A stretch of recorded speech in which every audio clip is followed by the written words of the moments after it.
8th, 4th, 2nd, or 1st. Well, this is first harmonic, which is the strongest, and that helps support on the 22nd.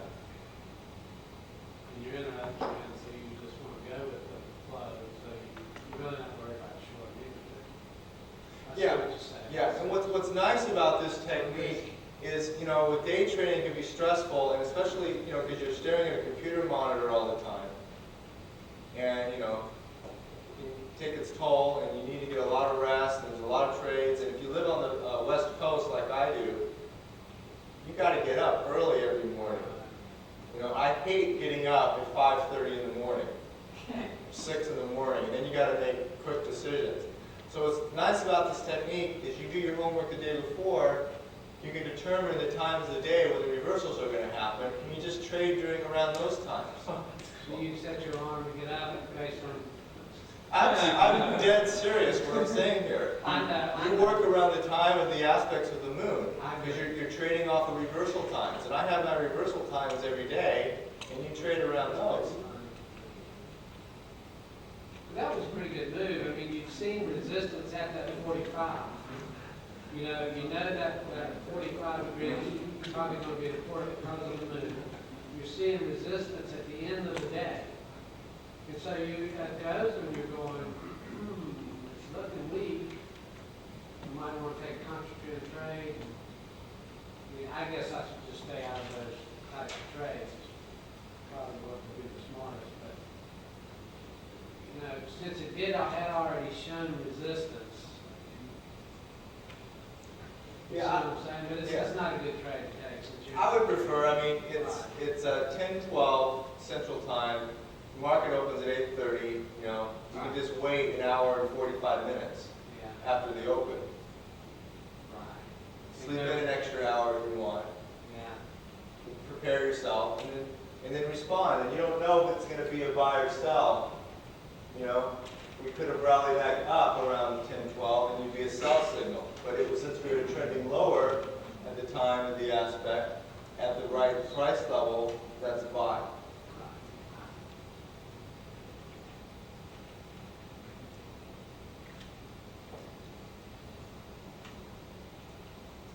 So this is one example. I have another one on page 42. So how many trades do you get for trades a day? Your day trading depends on how many aspects. Yeah, it could be 1 or 2 or 3. If there's several, you might give you more.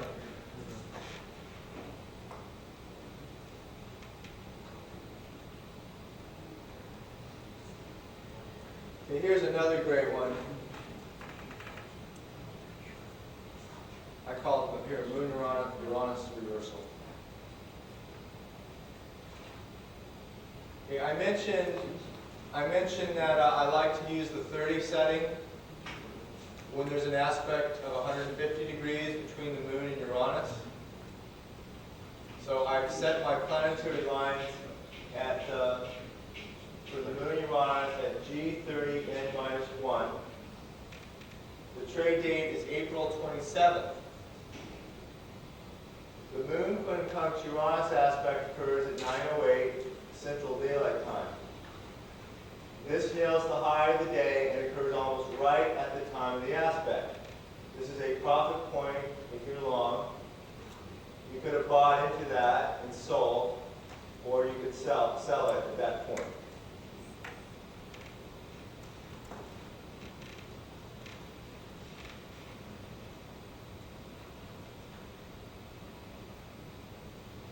Now, is that precise enough for you?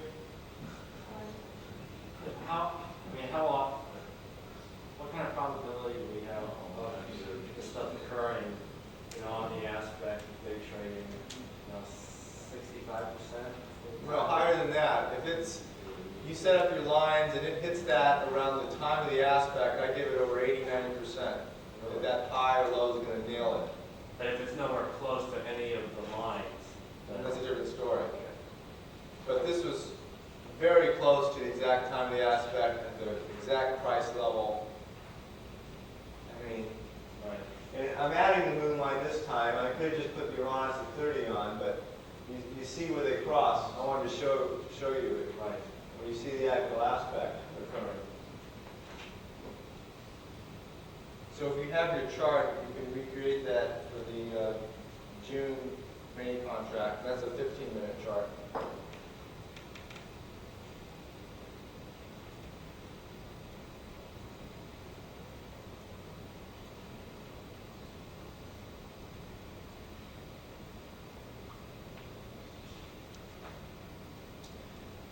And then the final example I have is on page 43.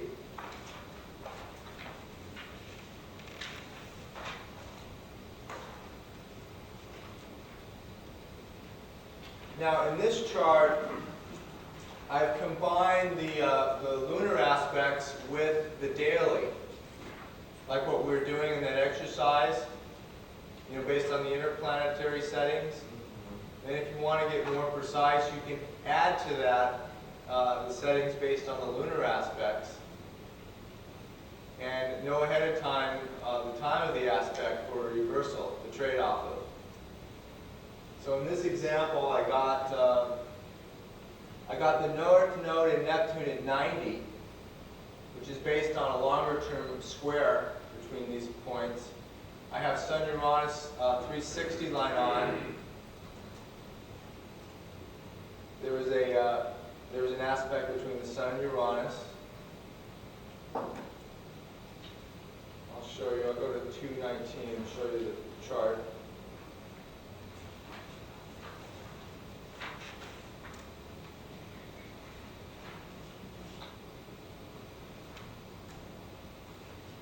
Yeah, that was a March contract, so let me open March again. Oh, it's already open.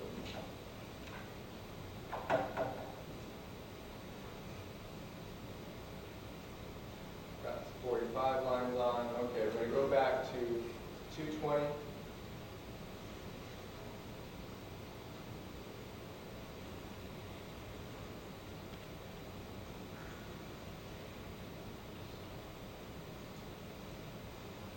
These tell you the aspects with the inner planets. There's a Sun-Uranus conjunction on 221. So that's why I have the Sun-Uranus 360 lines on for the conjunction. And then I added the Moon-Saturn lines at the 120 setting -1 without the mirror. So basically we broke through support here, and we came all the way down and touched the Moon and Saturn line, and it formed a precise low. The aspect occurred at 12:48 Central Standard Time. I had the North Node square Neptune lines on because they're within 1 degree. The Sun-Uranus is occurring the next day, and the Moon-Saturn is at 12:48. And that was, again, pretty close to the time of the aspect. It's not always exactly at the time of the aspect. Usually it's very close to the time of the aspect within 30 or 45 minutes. Sometimes it can come a little bit ahead or after, but it's usually very close to the time of the aspect. And since we made a precise low there, and that was the aspect during the day, that was the buy signal. And where did price go to? It went up to the Sun-Uranus line. So that tells you your buy signal, that's your trade setup. Your entry would be up here. Your profit objective is the Sun-Uranus 360 line, the strongest of the lines. That failed as support, that turned into new resistance, and that's also where the dynamic trio is. Right here. So we write that work every day. Excuse me? You write the work every day like that. It does. If it doesn't, you're not going to find them every day. But when it does work, it works over 80, 90% of the time.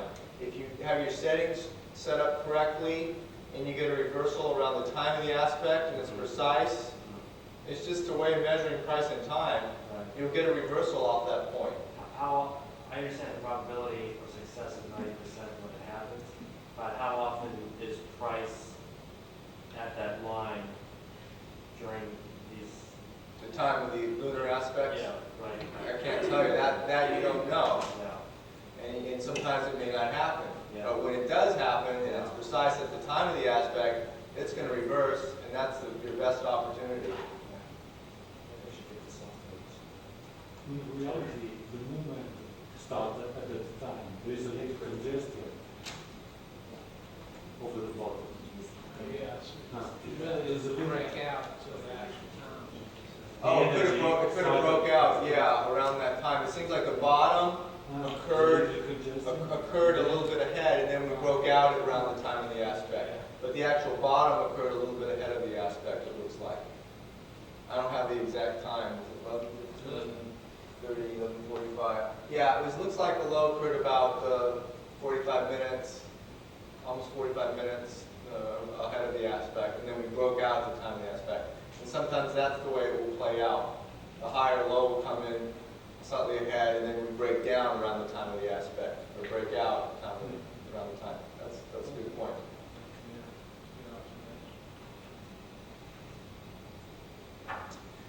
And then I have as a final step a spreadsheet. Thanks to Fran over here, our CPA in the group.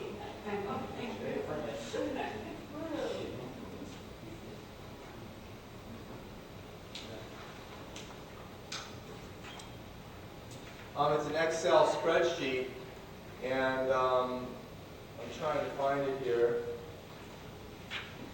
I don't know if it's on my system here. I'll go back to your chart example. But anyhow, you can look at it, and it lists your winning and losing trading degrees. And I made a list of my own on page 44, and the aspects it makes for the first 19 degrees of Aries.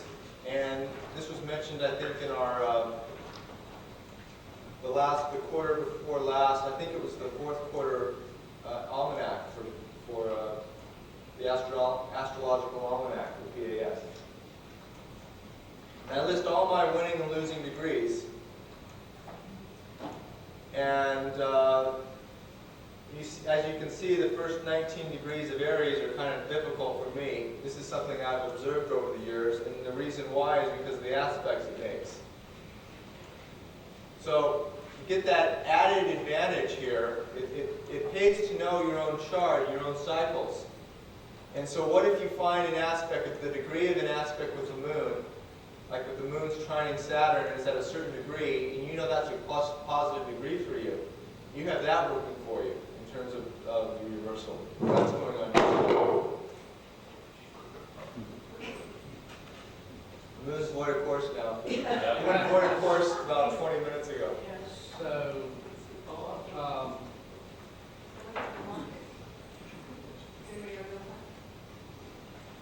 We're going to take a break in 5 minutes. We'll check it out. so you have to trade a lot to really go back and look at the trades to find out. What is there a clue? Is Aries? Aries rising. Yeah, you would have to go back and look at your winning trades and your losing trades and analyze it. Or you can have an astrologer look at it, or you can figure it out and see what aspects are positive or negative for you. That's And the question. Are you in Aries? I'm Aries rising. Yeah. So it pays to know this information. That's kind of going a step further with this whole technique. Because then you're integrating not only these reversal places, these points, the times of reversal, but you're integrating that with your own cycles, personal cycles, that are favorable or unfavorable for speculating. You might get a reversal at a specific time and price level, but it may not go very far. Or it may reverse, but then it may continue, the trend may continue the other way. And it may not go that way for you, or it may not go very far. So it pays to know this stuff. And I just made a list in your book for myself what the aspects are. And if you know that, that's an added edge for you. So, I mean, you can throw out any degree of the zodiac, and I can tell you what aspect it makes in my own chart. So these are Throw out any degree, go for it. 218. 218? 27 Capricorn, not the best degrees. Where's my ascendant? When comes my moon? So you should be able to do that very quickly if you know your chart. That's you're talking about, the aspect of every planet in your natal? Yes, every single one. So if you're not an astrologer, you can do that by analyzing your trades if you're a day trader and looking for patterns. That would be something you would set up ahead of time, going into the week before. You want to have that in front of you while you trade. Yep. And that way you might be able to sleep in and You can trade around that. That's it. That's the whole idea. So that's going a step further if you do that. But you don't have to do that. You can just trade this technique, and it works the majority of the time. You have price and time in your favor. As long as you're disciplined and you take profits where you're supposed to. And this gives you the profit objectives. Now, I'm combining the lunar aspects with other planetary aspects. And that Sun-Uranus first harmonic really nailed resistance there. Okay, let's take a break for like 5-10 minutes, and we'll come back, and then if you have questions and answers. She'd be sitting next to the mic. We're not running yet, are we? Okay, well, I just have the chart back up for Texas Instruments. So that completes my 2-day specialized training. Hopefully, at this point, you know what to do when you go home. Okay, I've given you the aspects on page 17. Let's see, it starts on 18-19 for the month of May. You have a game plan now. You can go home and put in your settings for the daily aspects. You know how to use this with the moon if you're intraday trading. You know how to adjust your settings and factors. You know what to look for. You can apply this to any market that you're trading. And then you're also aware in advance of the reversal days and periods for the whole year. And that you get that information, which is included in your workbook. You get that from the aspect research function that I demonstrated. And I shared with you some new research of mine and discoveries I've made based on, one of them was based on the factor convergences. And also I've shown you how to put these tools together and look for planetary price convergences based on more than one aspect, like 2 or more. And I've also stressed the importance of understanding the harmonics and which harmonics are stronger than others. And when you put all these tools together, this will define a trade setup. You'll look for a precise high or low based on an aspect, which is the time factor. You'll look for a confirmation based on the correct price level. There's some basic technical indicators you can use to enter the trade. And then the planetary line defines your risk point, and the planetary lines define your profit points. And these are all based on the settings that you get from the aspect research that I walk through with you. And if there's some things that you're not clear on, the best thing to do is you're going to get a CD. If you can get a CD of the past 2 days, you can go home and practice doing this. And just go over it and over it again. And it's just practicing using these tools the right way will develop the skills you need to do this and develop confidence in this whole approach. But I can't think of a better system for market timing than what exists today with this, and how precise it can be. Also given you a demonstration of our other program, Galactic Stock Trader, real quickly, and how you can use that to make selections for stocks and commodities. And this is one potentially good stock pick over the next couple of weeks. And we got some strong reversal periods to be aware of coming up during the year. And the first one coming up is around May 17th, Venus-Neptune retrograde. So you can go home with a lot of ammunition and preparation where you can turn this information and knowledge into actual profits and continue to do this as long as you continue to trade and you're in this business. So hopefully if you've been veterans of Galactic Trader before, this has introduced you to new approaches and techniques. And if you're brand new, you see how simplistic it can be. You don't have to be an astro whiz or have extensive knowledge in astrology. Basically, you have to understand harmonics, aspects, and just apply the planetary lines based on the correct settings according to the aspects that are going on. So what I'd like to do for the last half hour or so is just open the room up to questions. I'd like to also clear up anything that you may have in terms of things you're not sure of, or indicators, or things that I've gone over the last 2 days that you need clarity on, or definitions of things. Some of you may not have been here the last couple days for the Fibonacci Trader. I made any references to that. Or you might be brand new to this, or not even have the software, and your head's still kind of spinning a little bit. So if you have any questions whatsoever, this is a good time to let me know, and let's try to talk about it. And so when you go home, you're clear on your game plan, what you need to know to be a whiz at this. And maybe someday you could be up here. How do you use the blue line in the dynamic trio? That's a weak thing. Okay. This indicator that I use called the dynamic trio is from the Fibonacci Trader program, and if you just own the Galactic Trader, you can use the Fibonacci Galactic Trader as a combo program, and it has a whole series of indicators. The Fibonacci Trader is based on a multiple time frame approach, and if you click on the bottom right corner on TF or time frames, it has an own, next, and highest time frame period. And the higher time period defines the trend for the faster or lower time frame period. And in this chart, I have a 15, 78 minute and daily chart. So the price bars are 15-minute bars. The technical indicator is about the next higher time frame is based on the 78-minute time frame. Okay?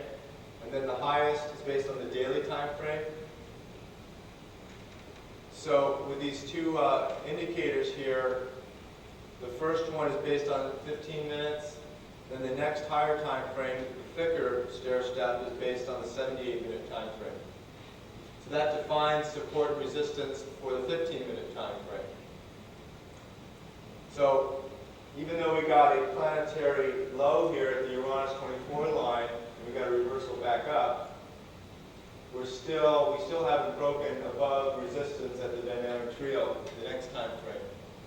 So we still need some more further upside for this to flip. And once this indicator becomes below the price level, that's an indication that the trend is flipped, and you're in a safer position. You're on the long side. At this point, we're still looking for further upside as confirmation. Does one of the journals speak to this? The Fibonacci journals? Yes, some of the past issues, I think at the website, or you can go to the website and it explains what the indicators are. The FibonacciTrader.com. Which one? I don't know which one. So which other indicators in Fibonacci Trader do you normally use when you're trading your Galactic Trader? Well, I just use a few simple ones that I've demonstrated. I like if you click on indicators, I like the William Blau ergodic candlestick that Dennis was talking about over the weekend.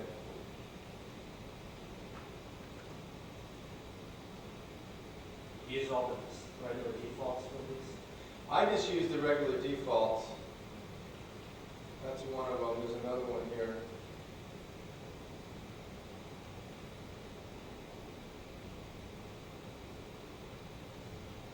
Use the high-low, I think that's not the same one I have here.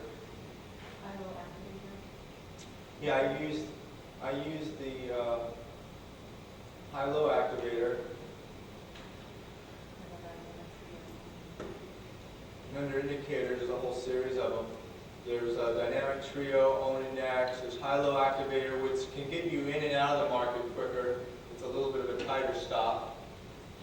Get you out a little bit faster. It's usually a little bit tighter than the dynamic trio. I use the GAN swing chartist too, which is based on his swing trading method, which Mr. Crouch wrote a book on. Also, Okay. Sorry, go ahead. for the new people that are looking at the Fibonacci trader, the ergodic trader, your ergodic indicator, there's two articles, two journals that describe it about how to use it and stuff. So if you want to download it off their website or wherever, so you got a little bit more. Also, I know Ted doesn't have it there, but if you put it on a tighter time frame, you could do an edit on the ergodic. Ergodic? Okay. Down below, yeah. Okay, move it's line 2. Line 2. Here, yeah. Change that from black to red. Move the time frame up to like 7 or something smaller, or 6, I don't care, it doesn't matter, but anything smaller than 26. Okay, and then, so you can do a crossover or something similar. I mean, you can use your ergodic in a lot of different ways. I mean, obviously those are in dots, and the other one's in step, but you can make them into a smooth line type of thing. I mean, this program has been around for a long time, and it's really different. And so there's a lot of techniques that you can utilize the galactic side to the Fibonacci side. So how do you put the dots in the steps? Go back to edit. Oh, yeah. See, Rich has used the Fibonacci trader for a long time, Yes. and that's why you can click on line 2, right? Yeah, and go to draw type. And draw type. And go to line. See where it says none, and go to line right there. It'll change up above. Move the no, yeah. Over about another inch. There you go. Line, yes. Okay, that'll move it from dot to line. All right, to get the dots moving up the bar. To get the what? The dots moving up the bar. That was just using a circle as a draw type instead of a line.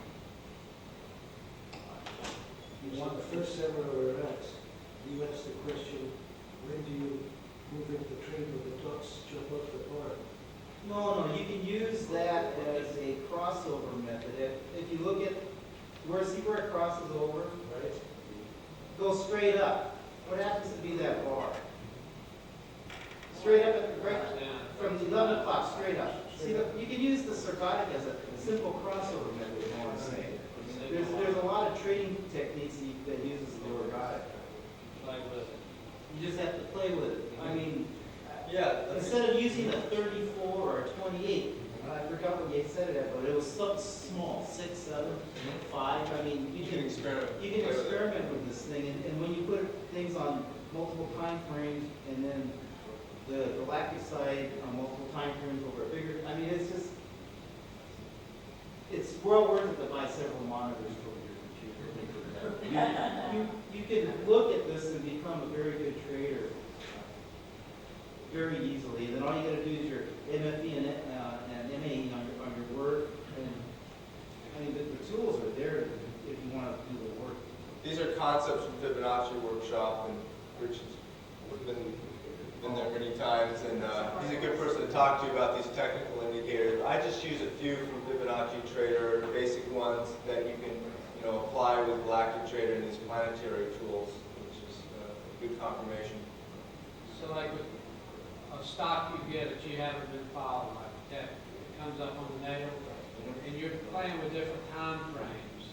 And it's important to get the next you gotta get it in sync with the first one, with the own. Did you use the dynamic trios to experiment? Would that tell you what the next time frame needs to be? I mean, you obviously wouldn't, if you're trading at 4 minutes, you wouldn't put it at 10 minutes, but probably gonna break through the next dynamic trio. I mean, is that the method you would go to find the best home next and highest time? Well, you could experiment with that, but I would like to use a reasonable period. Right, exactly. If that makes sense. So if I'm using 4 or 5 minutes, I'd want to use my next is like 60 minutes, and then the next period above that, like daily. That makes sense in terms of time frames.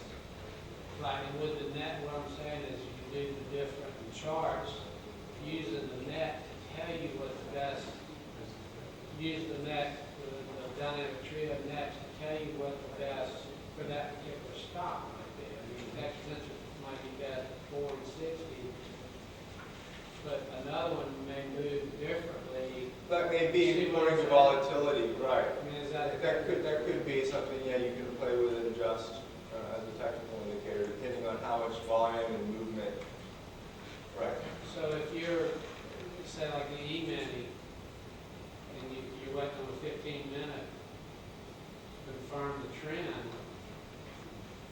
you still got a 60-minute next on there, or when you have the home be the 4-minute that you're watching, and the next would be the 15-minute. Well, yeah, these are like technical questions, and I can't give you a definite answer for that. It depends on your own personal preference. But for the E-mini, I use a 1578 daily. That's what I use, but someone else might want to use a faster time frame or different ones. So that's really a personal preference. There's so many combinations you can play with, and I was just trying to think of a method to experiment with instead of going back and back testing every single bar. You see what I'm saying? Where I can just throw it on there. If you're going to trade one market,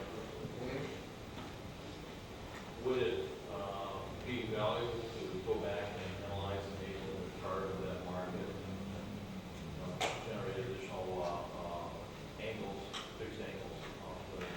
I think it's valuable information to do that. But if you're not a trader, you know, you're not going to be able to do it right away. You have to learn some basic Astro. Yeah. But it is very valuable to be able to do that. And if you get our stock trader program, it can run the searches for you, and you can determine what the cycles are. It's just a matter of knowing which planets are bullish or bearish, and which aspects are positive or stressful, and putting it together. So you don't have to be an astro genius and be able to do this. And that's an added plus. And when I do my forecasting work, I'm always looking at natal charts and combining it with these planetary tools. That's one of the ways I make my forecasts every week. And I've been more bullish this whole week for stocks because of the lows and the clusters of aspects, and also some aspects in the natal chart that I like. And so far, the market's been having an upward bias the last 3 days. So 3 out of 5, it's been correct. But in one of my charts for the Dow, I use a chart for the mini Dow. There's a Mars-Uranus trine this whole week in the mini Dow when it first began trading at 27 degrees Aquarius, Uranus. And where's Mars? It's at 28 Gemini. And then progressed or directed Uranus. Anyways, Uranus moved forward from 27 to 29 degrees Aquarius. This whole week it's been picking up a Mars-Uranus trine. So that's one positive aspect. So when you can figure these things out, and you see bullish or positive aspects versus stressful aspects in first trade charts, one way you can forecast where the bias is likely to be during the week. And then I combine that with the planetary analysis, the precise lows and the price levels that are reached.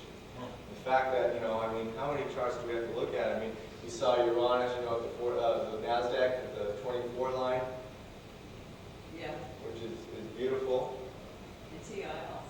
Texas Instruments at the 24 line. I like the way how that worked out synchronistically. The tech index and the tech stock Yeah.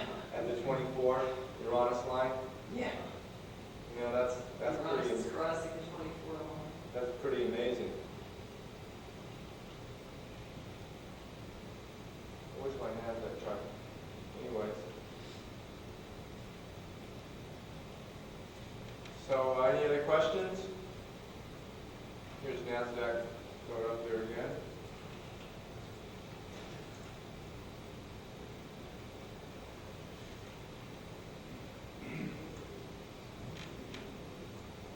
you were saying earlier that when you're trading, let's say you're live and you're trading, you got the 4-minute on, but on your screen, you got the 15-minute and that daily on there too, so that you can watch and stay focused on the buy stuff. Well, when I'm using the day trading technique, like day trading the moon and trying to time it, I'll go to a faster time frame, like 4 minute. But normally I just have a 15-minute.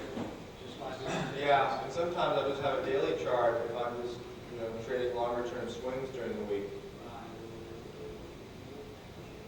But if you're trying to get in on a position, you're probably down to the 4, really watching it.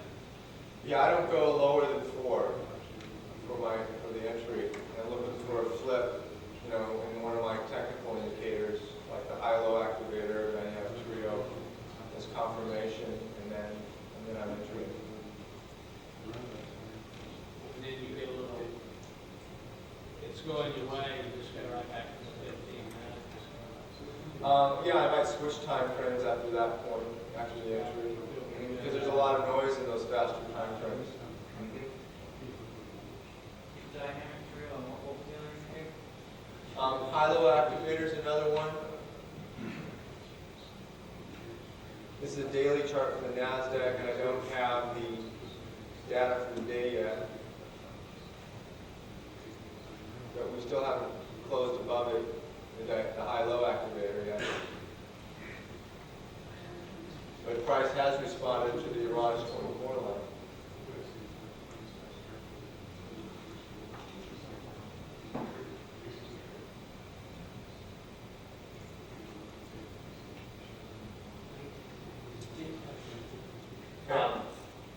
I know you said at the beginning of the seminar you don't need to know too much about Mercury, Venus, right? Correct. But there are two things that they're probably pretty basic to most people. I apologize for asking them. Okay. But I don't understand this north node thing. Okay. Okay. And then the other thing I don't understand is crossing 24. I mean, Okay. I can probably figure it out, do the things and look, but I'd like to understand the concept of both. Okay. Well, planet crossing the 24 has to do with the universal clock, and once you get that book and read it, Right. you'll understand better. But here's Uranus on the 24 line. Basically, planets move at different speed. Which one is exactly the 24 line? This right here is this line. That whole line right Yeah, there's 2 points of it. It's, it starts at 1 and goes around 24. Okay. So anytime a planet hits 24 or 25, for example, I got it. Aries, it's like a 1-degree orb. It's right on that line. Okay. That's the most sensitive line of the universal clock, and that often brings reversals, and Uranus is right on it. Okay. See, I got it. Okay? Okay.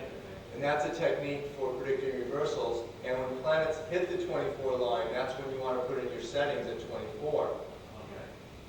Or 12, which is half of 24. When I said the intermediate line is the opposite of the 24 line, which is here, and opposite 24 is 12. And I put up a chart for Gold Corp, and the 12 line for Uranus nailed the bottom recently. And I wasn't expecting that, but that's what it was, so Okay. that gave me a buy also. Great. Yeah, I understand that better now. You can track on the chart with the 24 line and the planet around 24 close where there is a possible Reversal? reversal. Yes.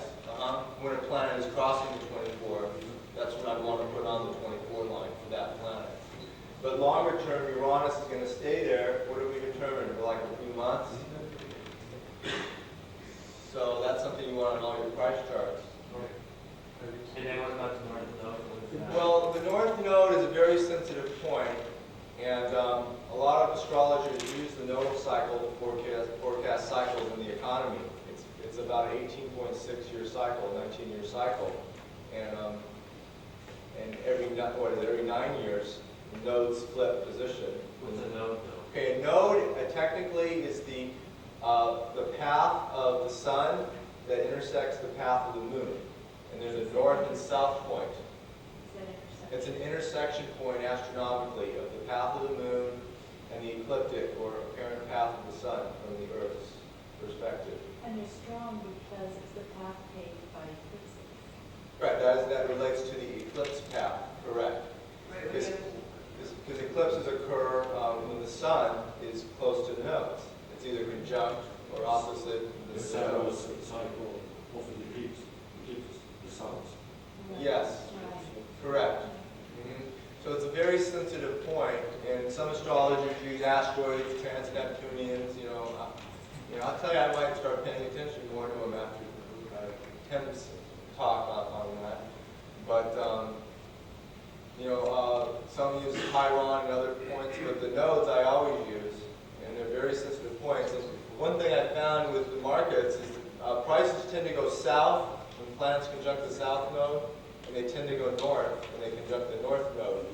And it's also been said that the south node has the nature of Saturn, which could bring prices down, and the north node has the nature of Jupiter, which can be positive. So they're bullish and bearish. In any case, they're sensitive points, and when planets form aspects to the nodes, it's just like a planet forming an aspect to another planet. But technically, that's what it is, astronomically. But in financial astrology, the black moon is not, doesn't any result. It may or may not. I haven't used it. Yeah, Lilith. Lilith. Yeah, I haven't seen David Williams The right. black moon is one of the few focus of the elliptic path according to the moon. And modern astrology is I've read Olivia Barton, Olivia, who was in California, wrote about it, but in Word, I've never seen it in action. About heliocentric. Ah.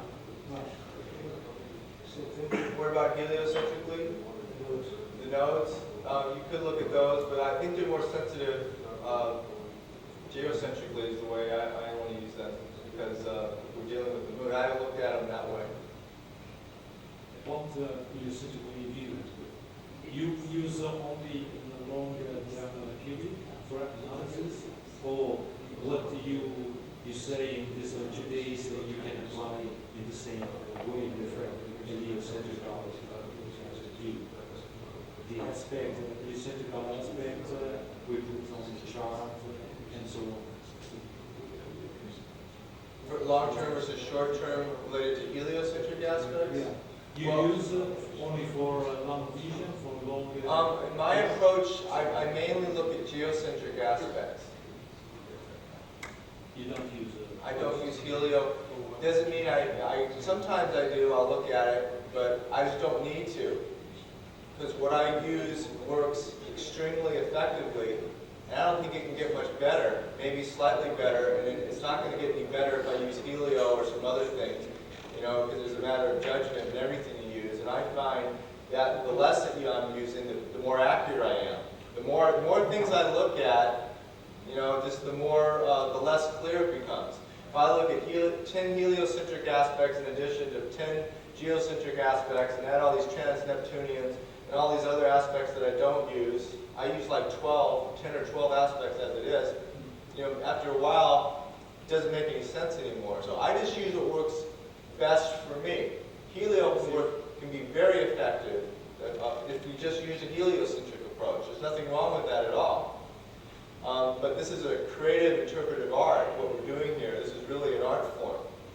And you have to find the tools that work best for you, the way you think, and put it together in effective ways that make sense.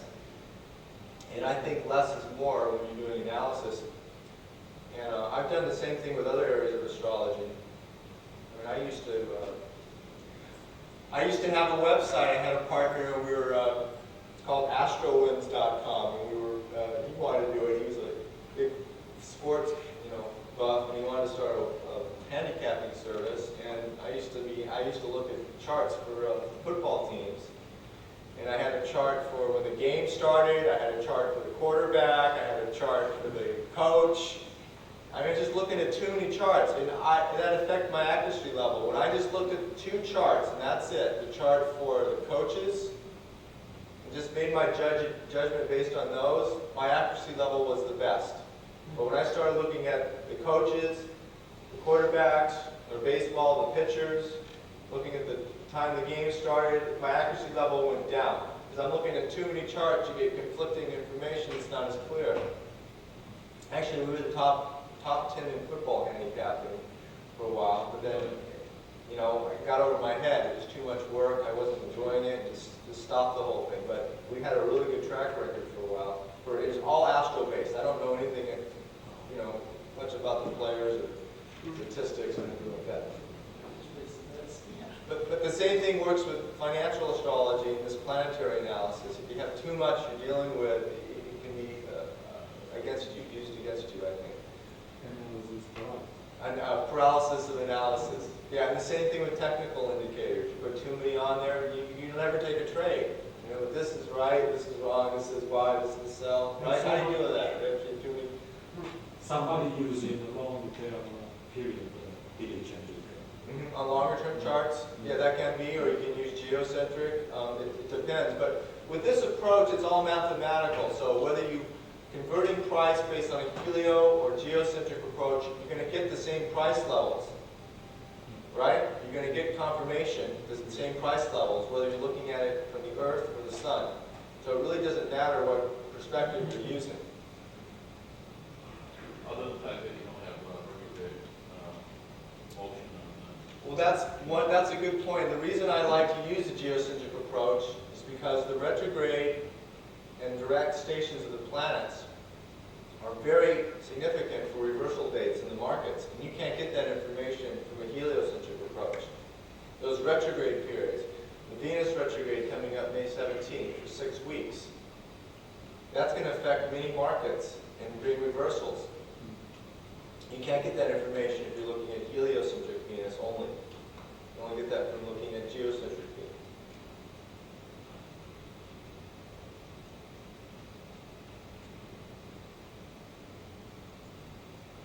Oh, it's getting quiet. The moon's void for another 15 minutes. Oh. There'll be a change, a shift of energy. Yeah. The moon's going to go in Sag, and everybody's going to feel like being party animals tonight. Oh, yeah. or traveling, or having fun, or doing something. Yeah, it's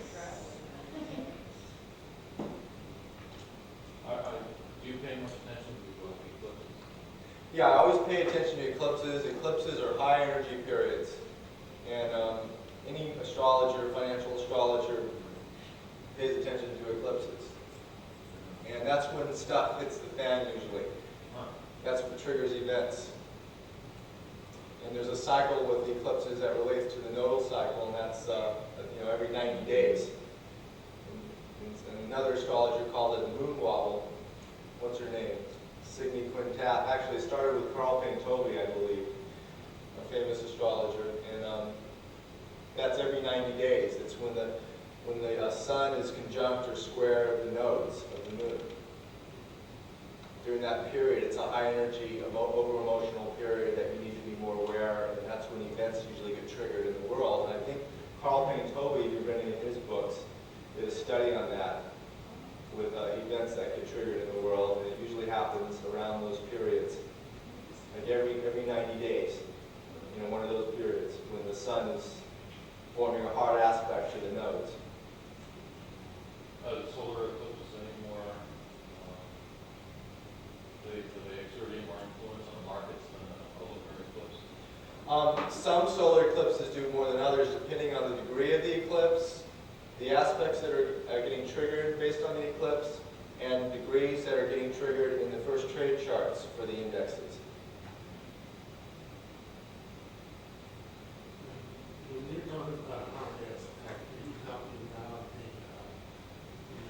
the first 6 harmonics, the things that are 360, 180, 140? Okay, a hard aspect, when astrologers say a hard aspect, it's something that hurts, no.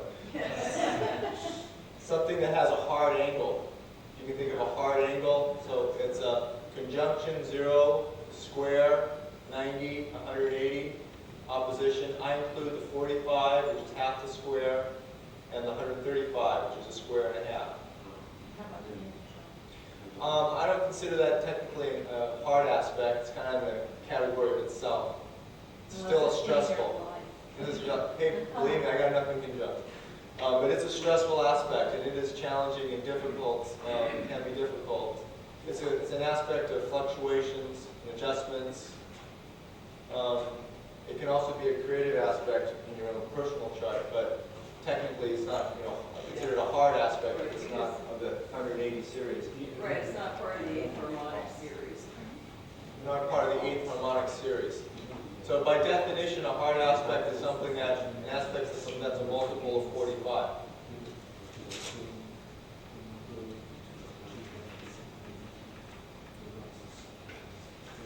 And those are the most event-producing types of aspects, usually, 45-degree aspects that bring change. How do we determine what time the moon is no longer void of course? Well, from the program, that would be real easy. So if we went to live planetary clock, we got today's date on show aspect list. You'll see here that the moon was quincunx Mars. This is Pacific time, so for Eastern it would be at 3:34, and then it goes into Sagittarius at 5:09. So in 9 minutes, the moon's going to enter Sagittarius. We'll have a party. It's been void of course now for almost an hour and a half. And isn't it interesting? We came back after a break. It was about 3:30.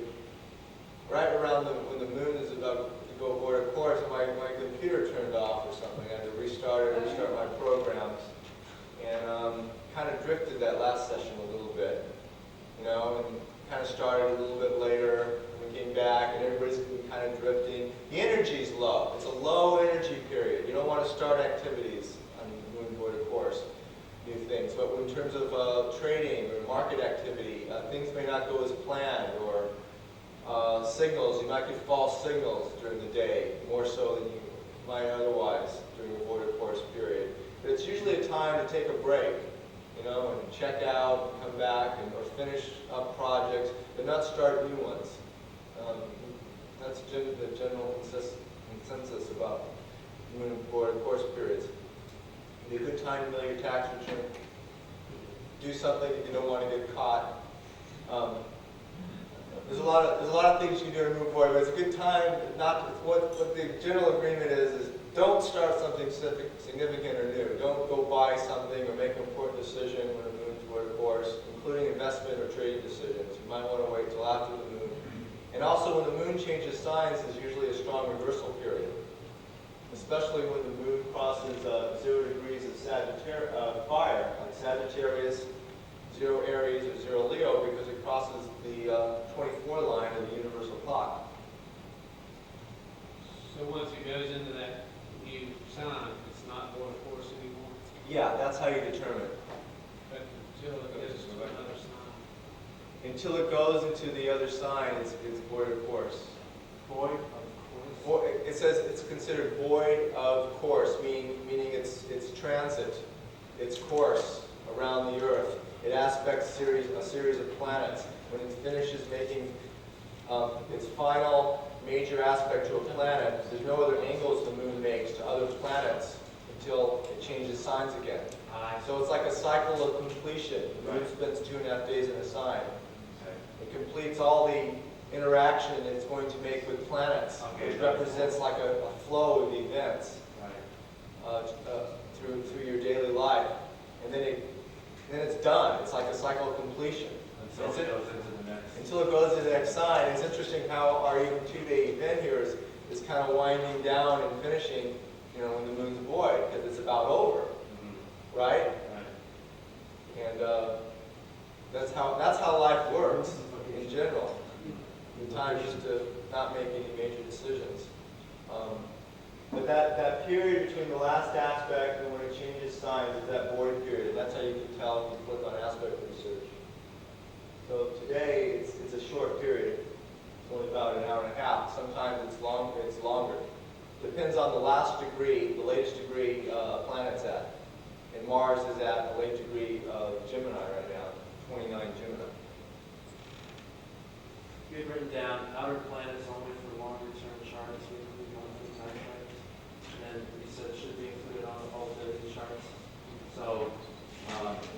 outer planets more, use the outer planets for the daily charts as well? Yeah, I think it's a good idea to add the outer planet cycles on your daily charts as well as your weekly, monthly charts, because these are longer term price harmonics Okay. that'll affect all time frames. But to give you a good overview for the whole year, you want to have these outer planets on your weekly, monthly time frames because they work better. Okay. These are more longer term, especially for forecasting the bigger cycle turns during the year.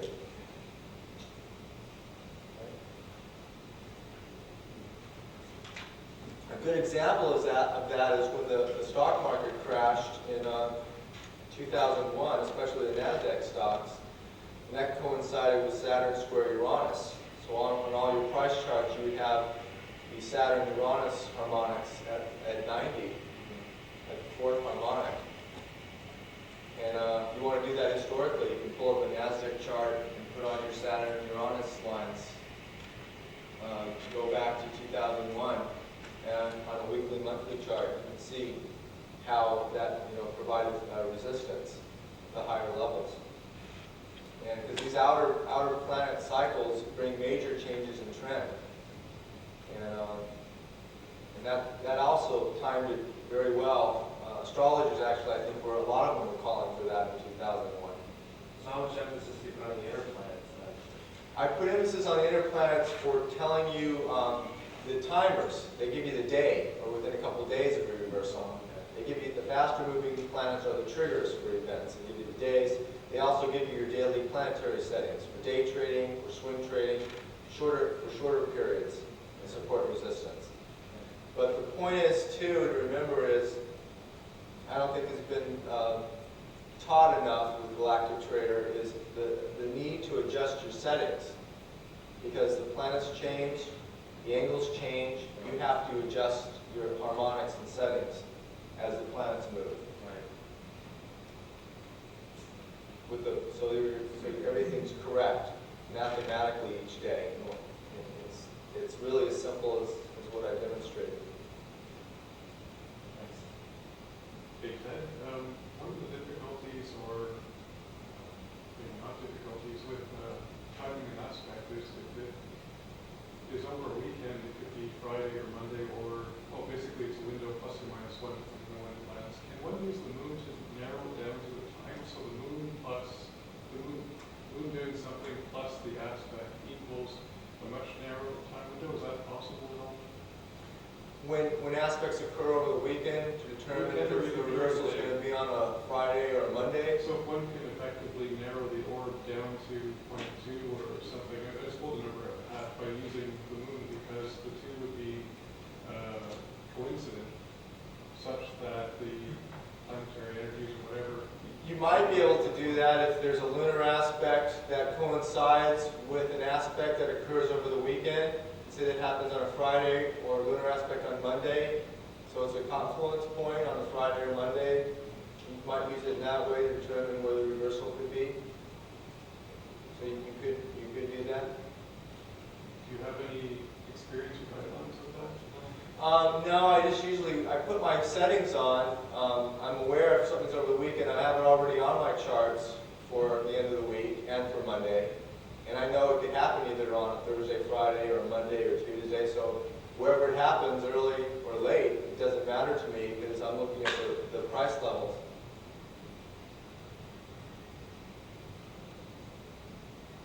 But once you get that, say it gaps up and on Monday, you look at that price level and try to figure out, where you're at from that level.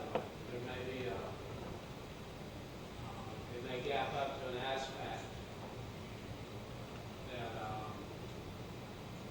and then come down from that, go up. You just got to know where that aspect of the weekend is, the price level for Monday, right? An aspect over the weekend could give you a price level for Monday, or it could happen on Friday. But it depends on the trend. And like, look at this one here. That's Friday below. Yeah. Right? Let's just say that was based on an aspect that occurred on that's the signal you're getting on Friday, that the trend is over. That probably should be reversing up, back up.